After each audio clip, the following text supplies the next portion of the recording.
Kyle Montgomery, former Yellow Jacket, Drew Berry. Glad to have you here with us as North Carolina beats up on Virginia Saturday afternoon in Chapel Hill. They win it by 18, improving to 8-2 in conference play. Virginia, meanwhile, falls to 6-4. Drew, we knew coming into this game for Virginia to really have a shot, they would have to limit UNC's second chance opportunities. Minus 12 on the offensive boards. Yeah, that's not going to do it. Yeah, you're exactly right, Kyle. 19 offensive rebounds UNC had for the game. Just too big, too strong down low. The front court just dominated this game. Zeller, Henson, and then Barnes, they all had terrific games. On the flip side, Virginia, they have Mike Scott, the senior leader. He had a terrific game, 18 points. Battled some foul trouble, but kept him in it for a while.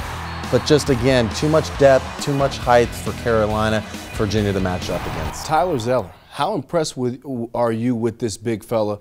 Following, he had some criticism after the way he played towards the end of that Duke game to respond, 25 points and 9 rebounds. Yeah, I mean, 25 and 9, he played extremely well, utilizes his height advantage, really got a lot of offensive rebounds, gave him some easy second chance points. Him and Henson played extremely well together, finding each other when Virginia was trapping the post, making some good feeds to each other for some easy dunks. Those two controlled the paint and controlled the post, and Zeller particularly with 25 points. Virginia seemed to have North Carolina almost right where they wanted them. And when you look at the pace in the first half, low-scoring ball game, that's what they like to do. Second half, things changed.